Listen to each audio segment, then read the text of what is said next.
الرحيم الحمد لله رب العالمين وصلى الله وسلم وبارك على نبينا محمد وعلى آله وصحبه أجمعين أما بعد اللهم علمنا ما ينفعنا وانفعنا بما علمتنا وزدنا علما.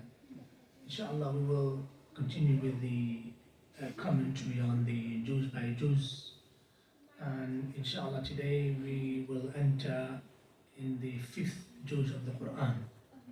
And the fifth Juz of the Qur'an start with the fourth or fifth page of Surah An-Nisa. And yesterday we mentioned Surah An-Nisa is Surah the women. And in the Quran, the scholars they say that there's two surah that is called Surah An-Nisa. Surah An-Nisa Al-Kubra, the major surah dealing with women, and this is this one. And the other one is Surah An-Nisa Al-Sughra, the minor surah dealing also with divorce and to do with women, and that is Surah Al-Talaq, because it talks only about the right of the women and so on. So Surah An-Nisa generally talks about, why is it called this surah? Because it talks about the rule, a lot of rule pertaining to women.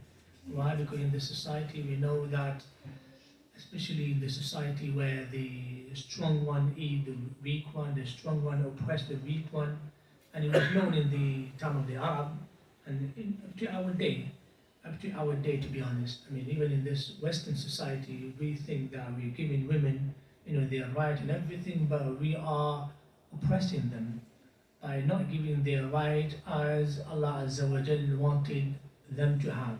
Rather, we ta'addayna means we give right more than the right that Allah Azza wa Jal has given for them. And this is also a form of oppression.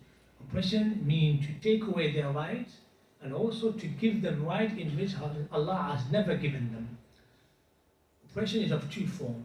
Either you take away the right or you give them right that Allah has never given them. And this surah talks about the rule and clarify the rule and why women and orphan as well. And the surah talk a lot about orphan because they are the weak ones in the society, and Allah Azza wa Jal want to establish that we have to establish justice and we have to show mercy to them. And Allah Azza wa Jal has established the rules pertaining to the inheritance and pertaining to divorce and so on. They have a right. Right? So Surah An-Nisa, so Juz 5. So as we said, it's called the major surah of An-Nisa. Why? Because it mentioned Juz 5 on the 5th or 4th page. Allah Azza wa Jalla started with حرمت عليكم أمهاتكم أول محصنات. So at first Allah Azza wa Jalla talk about the rules about women in which no one is allowed to marry them. We call it al-muharramat min al-nisa. Al-muharramat means the forbidden. There are some women who are forbidden in marriage to you. And Allah starts with the mother, with the daughter, with the sister, and so on. So they start like that. And then Allah Azza wa Jalla just after that talk about the rules of divorce. He mentioned some of the rules of divorce and say that if you want to divorce the wives, then you need to make sure that you give them their rights. And you shouldn't oppress them when it comes to divorce. And when it comes to divorce, Wallahu al-Musta'an, in the Western society or the Muslim societies, unfortunately, there's two contrasts. In the Muslim society, we kind of ignore and neglect the right of the women, and in the Western society, we give them we give them too much right, to the point that, example, if she gets a divorce, then whatever the husband owns, he paid the house with his own money, he paid the car with his own money, all these things had to be given to the wife. This is also oppression. Okay, that's why Islam is a religion of justice, is balance. Now, so Allah Azza wa Jalla after that he mentioned that if there are some mistakes or sin committed when someone wants to give divorce to his wife or oppressing his wife, then the door of Tawbah is always open. The door of Tawbah always open, walillahi alhamd. Then Allah Azza wa Jal, he mentioned just a bit later the prohibition of consuming wealth unjustly. Ya ayyuhalladhina amanu la ta'kulu amwalakum bainakum bil batil. It's haram to consume wealth unjustly. And this is not only from women and weaklings, but also from all of the mankind. You're not allowed to consume and steal wealth from people or saying, okay, I'm living in this country, I'm going to like lie about benefit and take the money of the kuffar, the disbelievers. It's impermissible in Islam. And Allah Azza wa Jal, the man again of fulfilling the rights and responsibilities. Allah Azza wa Jal, He mentioned, He said, Ya ayyuhalladhina amanu, inna Allah ya'murukum an tu'addu al-amanati ila ahliha. Wa idha hakamtum bayna an-nas an tahkumu bil 'adl. That we should fulfill the right and give the right back to everyone who is worthy of right. No? And then Allah Azza wa Jal, after that, from ayah 44 till ayah 57, which is a page and a half, Allah, He mentioned about the hostility of the Jews toward the Muslim. As we said, this surah was revealed in Medina. In Medina, there used to be 5 tribes, 5 known tribes in Medina. 2 tribes from the Arab tribe, Aus wa Khazraj, and 3 tribes from the Jewish tribe. And the Jews, they accepted the arrival of Muhammad, and they put forth some condition, and the Prophet ﷺ accepted some of the conditions, but he also put himself some other condition which the Jews accept. The 3 tribes are Bani Qurayza, wa Banu al-Nadir, wa Bani Qaynaqa. These are the 2 tribes. And despite the Prophet offered them protection and sheltered them, and told the Muslim they're not allowed to kill them, and their blood is like our blood, and so on, they were hostile toward the Muslim. They were hostile toward the Muslims. So Allah Azza wa Jal mentioned a couple of pages mentioning their hostilities. And then Allah Azza wa Jal, after that, He talked about shirk. And He mentioned that shirk is unforgivable. It is a sin that Allah will never forgive. Whoever dies upon shirk from this ummah, khalas, he is not safe from hellfire. Inna Allah la yaghfiru an yushraka bih. Allah will not forgive any shirk. وَيَغْفِرُ مَا دُونَ ذَلِكَ لِمَنْ يَشَاءُ. Forgive whatever is under the shirk. That is why Tawheed, shirk, what opposite to shirk is Tawheed. Tawheed is the most beloved deed to Allah. Make sure that you are upon Tawheed, that you have that connection with Allah. When you ask Allah alone. When you seek assistance from Allah alone. When you pray to Allah alone. When you give zakah to Allah alone. When you fast for Allah alone. When you pray Taraweeh for Allah alone. When you teach, do it for Allah alone, and so on. This is very important. Tawheed, al-ikhlas. وَمَا أُمِرُوا إِلَّا لِيَعْبُدُوا اللَّهَ مُخْلِصِينَ لَهُ الدِّينَ. And Allah Azza wa Jal, He mentioned that the one who commits shirk, فَقَدْ افْتَرَى إِثْمًا عَظِيمًا. He has committed a biggest lie, a biggest sin. And then Allah Azza wa Jal, after that, He commands you to fulfill trust and establish justice even against ourselves and our parent and relative. This is mentioned in Inna Allah ya'murukum an tu'addu al-amana, and ayah 335, which is later. يا أيها الذين آمنوا كونوا قوامين بالقسط شهداء لله ولو على أنفسكم أو الوالدين أو الأقربين. We must establish justice. We must ensure that justice is established, even if that thing goes against myself, goes against my parents. If there is justice must be served and given. Even if it goes against yourself, against your relative, against your tribe, against your parents, you must be fair and just. That is why, because of this ayah, a lot of Western society, they love Islam. Actually, in America, in the houses of, I'm not sure, parliament, I'm not sure what they call it, the Senate, when you enter the Senate, you will see that from the biggest, written writing, is this ayah, Ya ayyuhalladhina amanu kunu qawwamina lillah. And it's admitted by them. Basically, one of the founders, I think Abraham Lincoln, he put this ayah, he said this is coming from the Qur'an. He said that if our society is not based on justice, then our society will be doomed. And subhanAllah, even in the Western society, they acknowledge this ayah to be the most important. Allah Azza wa Jalla, He established, He created samawat wal ard for that, for justice, to establish justice. So do not oppress anyone, even if you feel like he's weak or it's to be. No, you've got to establish justice, even if it's against yourself, your family, and your relative. And then Allah, after that, for about 5 pages or 6 pages, He mentioned the qualities of hypocrites and their hostility toward Muslim, toward the true Muslim. And He mentioned what are the signs of the qualities Allah Azza wa Jalla mentioned that they refer to their legislation other than the Qur'an and Sunnah. That's one of the signs. One of the signs that if you see somebody say, I don't want to take the Qur'an as my guide, as my, as my judge between me and people, then that means he's a hypocrite because he's not happy with the Qur'an being the judge. And one of the signs, he refrained from joining forces to defend Islam and Muslims. Again, this ayah was talking about generally, it was talking about Ahzab and general battle that happened during the time of our Prophet Muhammad Sallallahu Alaihi Wasallam. The hypocrite would do their best to not join, and they would always step back, and they will always discourage the believers to defend Islam and Muslim by fighting them, by telling them, oh, you're going to a death, to a certain death, be careful, you're only little in numbers, you're only 300 versus 3,000. They're always discouraged. And this is if you see somebody discouraging children, people to learn Islam, discouraging people for Islam to spread, this is a sign of hypocrisy. Wal-iyadu billah. You must be proud of having that Muslim identity, and you must help with the best of your ability to spread Islam, the true Islam. And they show double face. See the hypocrite.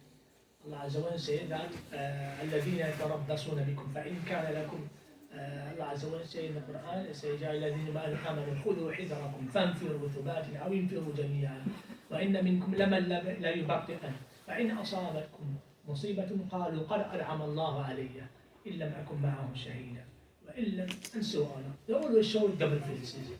وإذا قيل لهم تعالوا إلى ما أنزل الله إلى الرسول رأيت المنافقين يصدون عنك صدودا. They always show double face. With the Muslim, they show face of Muslim, and then when they, behind their back, they go to the kafirin and they say, look at the Muslim, they did that, they do that, they do that.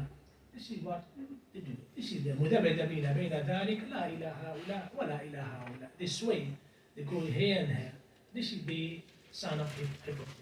They have no interest in reflecting upon the meaning of the Qur'an. That is why Allah, toward the end of the 5 or 6 page, Allah says, أَفَلَا يَتَدَبَّرُونَ الْقُرْآنَ وَلَوْ كَانَ مِنْ عِنْدِ غَيْرِ اللَّهِ لَوَجَدُوا فِيهِ اخْتِلَافًا كَثِيرًا. They have no interest.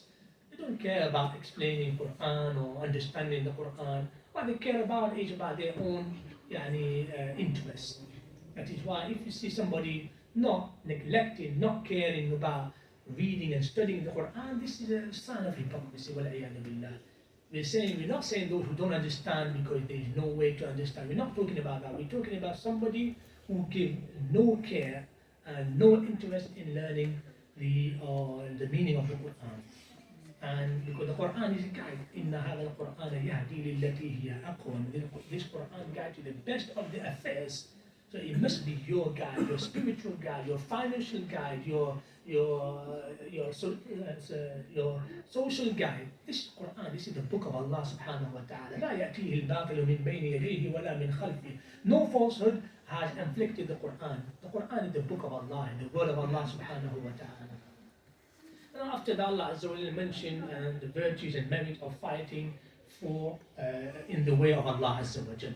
Allah mentioned jihad fi sabilillah and the virtue of fighting in the way of Allah to defend Islam, to defend your life, to defend your honor, to defend your Muslim brothers and sisters. Because what we talk about jihad is not the disorganized jihad that anybody comes up and says, oh, we have to do jihad. Military defense, any country, the Muslim world and non-Muslim world, they have the military defense, they have the military, they have an army. This is what we talk about jihad. When we talk about jihad, we talk about the people who are in the army, who have leaders, who have generals. We're not talking about this little group that come out of nowhere and say, let's go and fight and spread corruption and spread, bloodshed. This is not jihad. Every time, I want you to remember, when we talk about jihad, we talk about the military defense. And subhanAllah, now the Western, they're so afraid. They don't want Muslims to have armies. They can have armies, and destroy the Muslim, but they don't want us to have armies. Why? Where is the fairness in that? Where is the fairness in that? No, we must have army, we must be prepared. We must, Allah Azza wa Jalla isn't talking about that, He said prepare. وَأَعِدُّوا لَهُمْ مَا اسْتَطَعْتُم مِّن قُوَّةٍ وَمِن رِّبَاطِ الْخَيْلِ تُرْهِبُونَ بِهِ عَدُوَّ اللَّهِ وَعَدُوَّكُمْ. We must be prepared, and this is part of jihad. We're not talking about the jihad, the one who come out and try to blow themselves up and kill innocent women and children. This is not the jihad, this is ifsad or fasad. So every time when you talk about jihad, put at the back of your mind army, generals. And Prophet when he first came in Medina, the first thing he did, because he knew He knew that the Quraysh won't let them, live on their own. The first thing he did is to set up an army. And he prepared them, and he trained them. He told the people of the army who is experienced in warfare. And Sahaba, they came and said, me and me and me. Prophet said, teach your Muslim brothers, teach the youth. This is part of the Sunnah. This is part of why? Because Prophet expected. He said, we know that the people, the enemy will come. The people of Quraysh will come. They will not let us alone. Wallah. Because you are upon the truth, because they're afraid that with your enjoining good and forbidding evil, you will spread Islam. Look how many people embrace Islam. Find me a religion that they embrace as much as they embrace into Islam. Is there any religion? Christianity, they embrace into Christianity? No. Judaism, they want to embrace into Judaism. The Jews themselves, they don't accept them. Islam is the only religion that makes sense, the only religion that accepts anyone. You want to become Muslim? Tafaddal. Because the door of Tawbah, the door of salvation is open to everybody. And this is tahqiq, this is the realization of Allah's statement saying, وَمَا أَرْسَلْنَاكَ إِلَّا رَحْمَةً لِلْعَالَمِينَ. We have sent you, O Muhammad, as a mercy to the world. Our mission here is to save as many people as possible from hellfire. And that's why it's important that you show the beauty of Islam with your character, with your manner, with your ikhlas, with your sincerity, with your firmness. Show them your identity. Don't compromise your religion. Don't compromise your faith. You have to be sincere. If you're sincere and truthful with Allah, wallahi, Allah will open up doors. Wallahi, وَيَرْزُقْهُ مِنْ حَيْثُ لَا يَحْتَسِبُ. He will give you so many provision, not only food provision, even in guidance, even in many things. Allah Azza wa Jal will open up doors for you. That's why it's important that we refer to the Qur'an. It's important that we study the Qur'an, and we ask Allah Azza wa Jal that He makes us from the people who are the reason that are of guidance of others. Ya Rabb, Allahumma ja'alna mafatih li al-khayr wa ja'alna hudata muhtadin, Ya Rabb.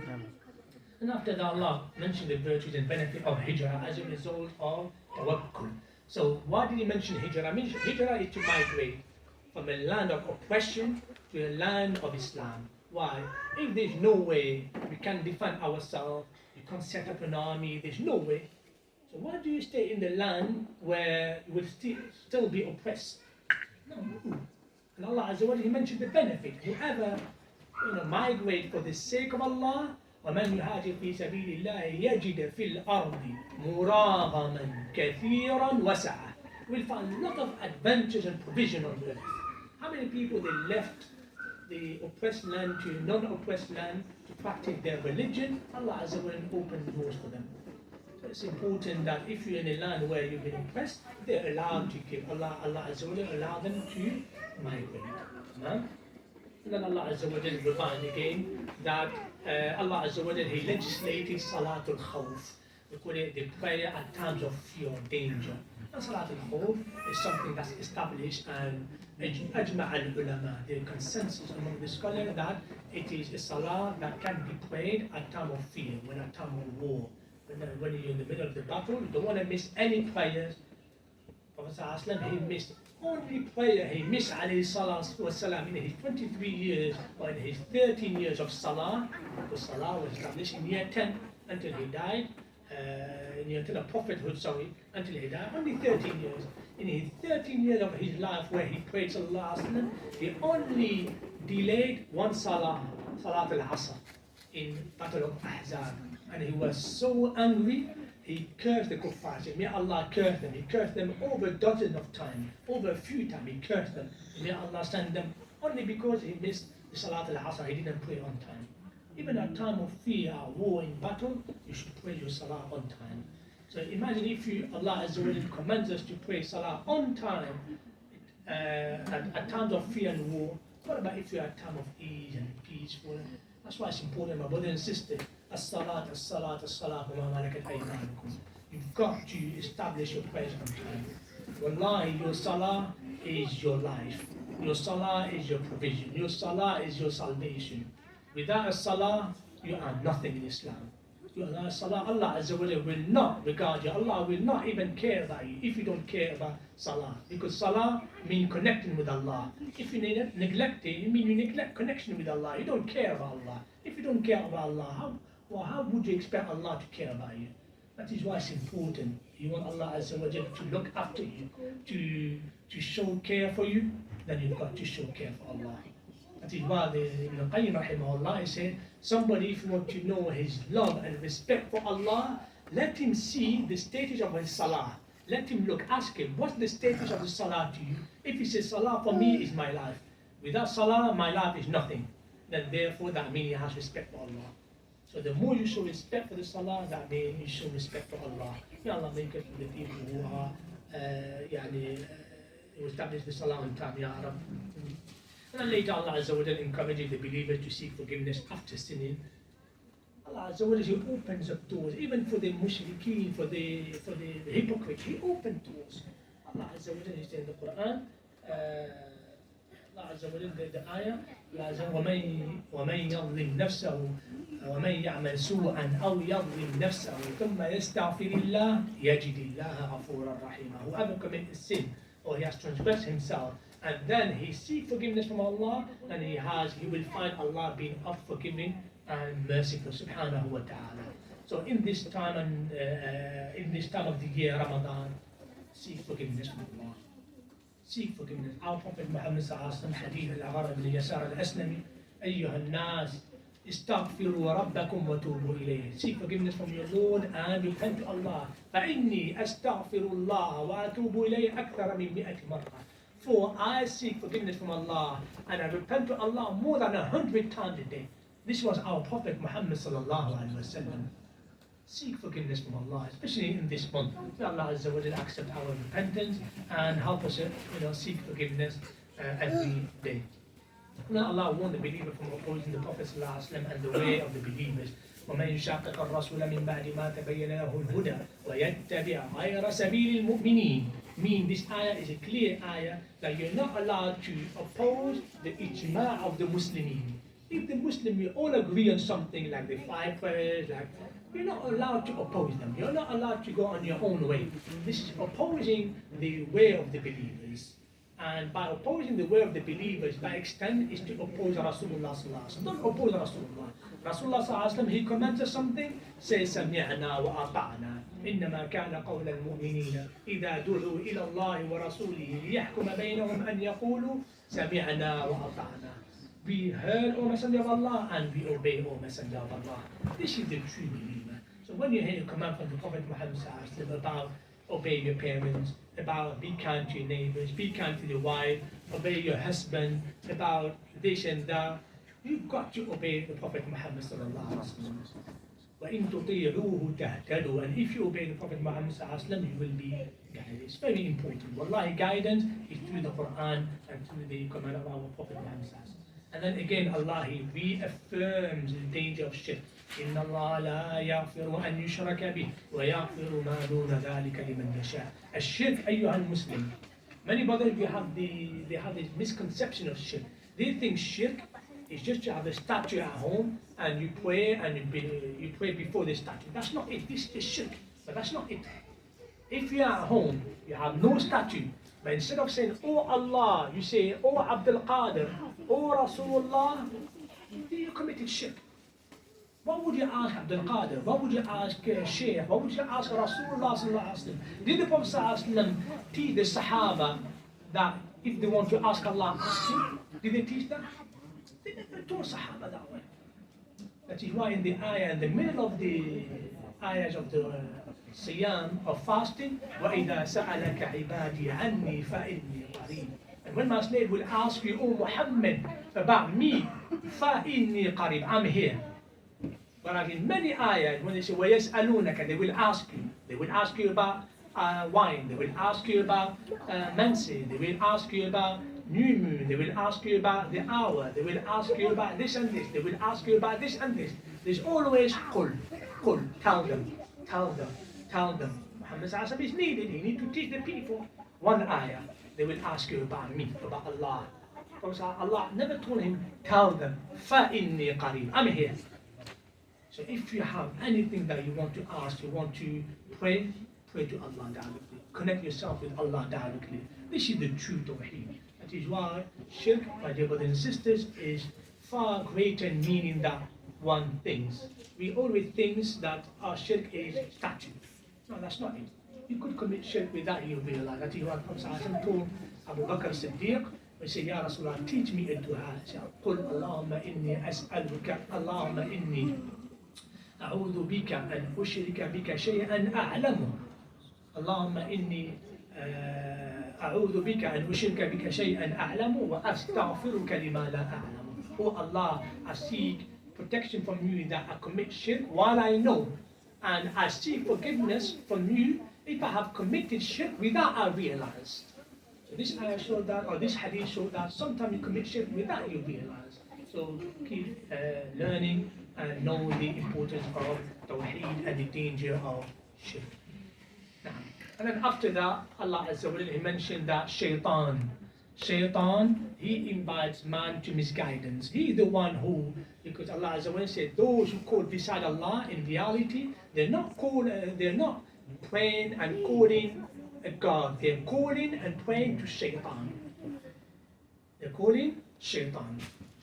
Allah Azza wa Jalla says, إن يدعون من دونه إلا إناثا وإن يدعون إلا شيطانا مريدا. They cast shaitan, they curse shaitan. لعنه الله, may Allah curse him. فقال لأتخذن, shaitan, he made a promise to Allah, لأتخذن من عبادك نصيبا مفروضا. I will misguide some of your slaves in creation, O Allah, a portion of them. ولا أمنينهم ولا آمرنهم ولا. Allah Azza wa Jalla, He said how He misguide mankind. Shaitan, how shaitan misguide mankind? By arousing desires and lust. By arousing desires and lust. Anything. It could be in entertainment, it could be in music, it could be in smoking, in alcohol. Shaitan, he arouses. Shaitan, he beautifies, he embellishes. You say, oh, this is fine, this is something beautiful. It makes you stronger, it makes you, it makes you more money. If you deal with drugs, you get more money. You hear stories like from some of the youth, I was told by some of the brothers, they said that some of the youth, they say, Wallahi, if I deal with drugs, I make 3K in 3 weeks. Whereas if I work, I never make, this much money. You see how shaitan embellishes, the haram. You see how shaitan beautifies the haram. Wallahi, if you make a £300 in the halal way, Wallahi, it's better for you that you make these haram money, curse money. That is why don't let shaitan trick you with this tricks of don't let shaitan trick you with this. And then the next one, shaitan, he invites man to misguide by giving them false hopes. Shaitan always gives false hope. And commanding them false practices such as changing the creation of Allah. And Allah mentioned in the Qur'an the way they create they change the creation of Allah. And the Prophet ﷺ, he mentioned, he clarifies it, such as plucking the eyebrows. And this is why they come of Rasulullah. Plucking the eyebrows. But now, what about now? Wal-iyadu billah. These gender change and they want to change the gender. Wal-iyadu billah. To what degree they want to? What degree shaitan is misguiding mankind? Salih? Salih huna. This is blatant opposition to Allah's command. Shaitan is not stopping there. That is why, my brothers and sisters, protect your children. Teach them that there's only 2 genders. Don't be shy about that. Say there's male and female and be proud about that. Don't be shy. Just say, no, I believe in male and female. Yes, if she wants to believe in whatever she wants to believe, that's their belief. But don't force me to believe that you are this or that.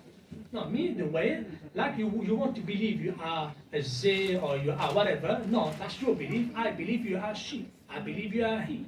Don't force me. That's your belief. That's your thing. It's not. You don't have to force me your belief or.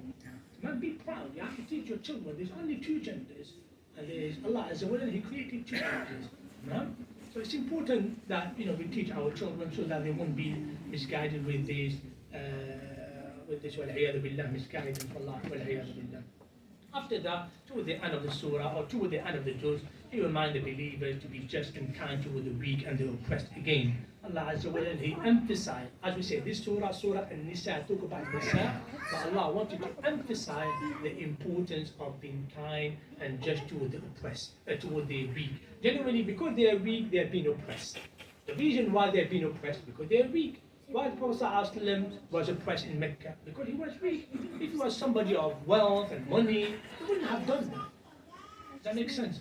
And in this society, generally, the weak people are orphans and women. And Allah Azza wa Jal, He commands us to be kind to them. And He recommends believers of taqwa. وَلَقَدْ وَصَّيْنَا الَّذِينَ أُوتُوا الْكِتَابَ مِنْ قَبْلِكُمْ وَإِيَّاكُمْ أَنِ اتَّقُوا اللَّهَ. Allah He recommended believers of taqwa as He was recommended to the people of the scripture before. Be mindful of Allah, be dutiful to Allah Azza wa Jal. He warns again from the hypocrites and their realities, again and again, to try to warn us from them and say, be careful. Be aware that the hypocrites are working to destroy you, to split the ummah. You have to be aware of their tricks and of their strategies, so that you don't fall into their tricks. They keep swaying by i.e. turning faith to disbelief. إِنَّ الَّذِينَ آمَنُوا ثُمَّ كَفَرُوا ثُمَّ آمَنُوا ثُمَّ كَفَرُوا ثُمَّ ازْدَادُوا كُفْرًا. This is what they do. One night they're believers, the second in the morning they're disbelievers, and so on. They mock the verses and command of Allah. وَإِذَا رَأَيْتَ الَّذِينَ يَخُوضُونَ فِي آيَاتِنَا فَأَعْرِضْ عَنْهُمْ. When they mock about the verses of Allah, stay away from them. Don't argue with them. Just stay away. Just don't even pay attention to them. Huh? Now, and they keep discouraging the believers. This is what they do. They keep doing that. They keep discouraging the believer. They keep neglecting salah. That is what I said earlier. Salah, one of the signs of hypocrisy is that you neglect salah. إن المنافقين يخادعون الله.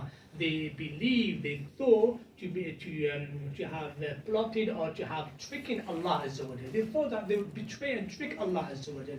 وإذا قاموا إلى وهو خادعهم. And Allah Azza wa Jal, He is the one who tricked them. He is the one who had better plan against them. وإذا قاموا إلى الصلاة قاموا كسالى. And when they establish the salah, they are very tired.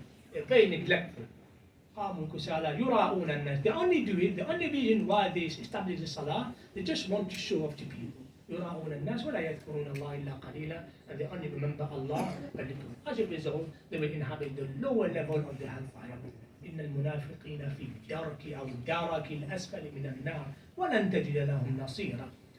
Is that there is no salvation for them? Allahu Akbar. Allah is so merciful. Allah is saying, إِلَّا الَّذِينَ تَابُوا. The Jews and with reminding the hypocrite and people of the book that Tawbah is always open to them. The doors of Tawbah is always open to them. إِلَّا الَّذِينَ تَابُوا وَاعْتَصَمُوا بِاللَّهِ وإلا الذين تابوا وأصلحوا واعتصموا بالله وأخلصوا دينهم لله فأولئك مع المؤمنين. Except those who do tawbah, they amend their behavior, they fix their behavior and their wrongdoing, and they show and they stick to the rope of Allah. واعتصموا بالله, they stick to Allah and they show sincerity to Allah and to His religion. فأولئك مع المؤمنين. They are now believers. Alhamdulillah, the doors of Tawbah are always open, and this month is the month of Tawbah. So what this Jews teaches us, the following of the Jewish 5, teaches us the following objective: the importance of building society founded on truth and justice and on helping the weak.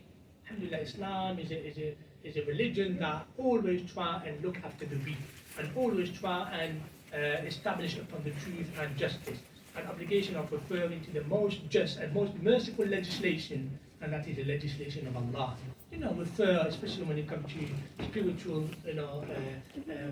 conflict, or when you have, disputes between husband and wife, or between, refer to the man-made law.